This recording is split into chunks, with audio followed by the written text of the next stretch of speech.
Was Spec Ops more like, the creation of Spec Ops, was it more like we need more levels like Mile High Club, or was it more like, I have an idea for something that just didn't fit the campaign, we should make a mode for that kind of thing?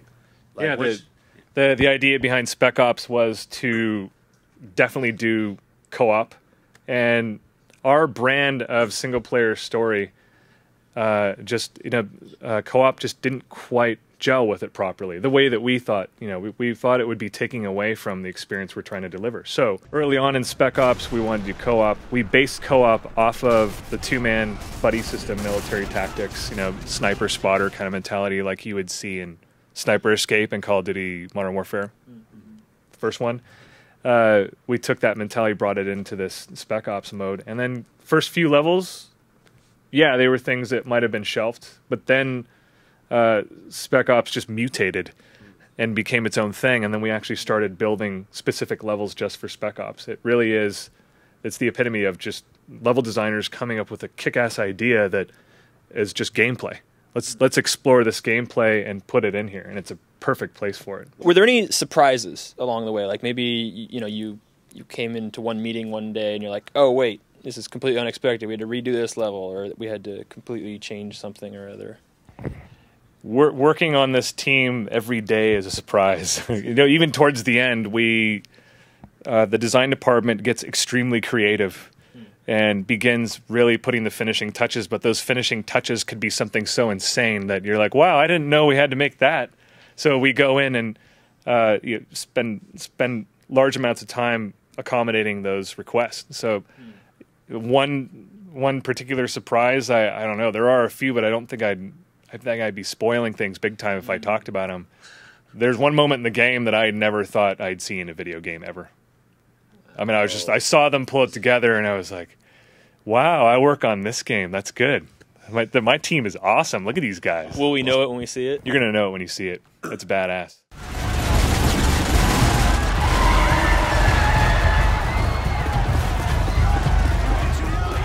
Non-lethal takedowns only. We need him alive.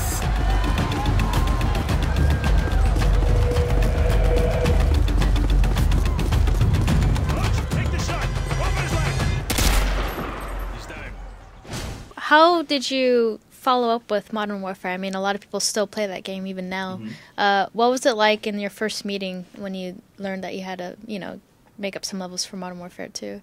When we first finished Call of Duty 4 Modern Warfare, we threw around ideas. We had like post-mortem meetings and figured out, places we hadn't gone yet that we wanted to go, and things that we hadn't had a chance to try yet. We wanted to loosen up the rules a little bit and try some crazier things, and kind of started there, and we just built upon it into making it something new. Like, we added kill streaks to the last game, to Modern Warfare, and you are given 3, and that's the 3 everyone gets, and we thought it would be really cool if you could choose your own and have tons of those, and you can mix and match and develop a strategy around that, and that's one of the things we added.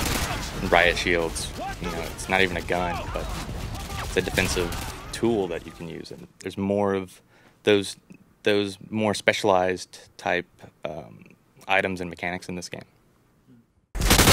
Getting close, don't stop.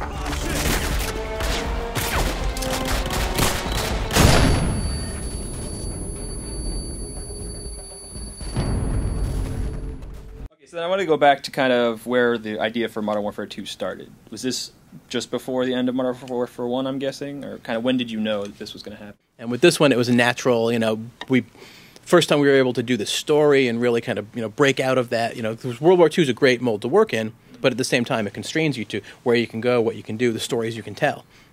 So with Modern Warfare, we were able to break out of that and really, craft this world and this story that we can live in.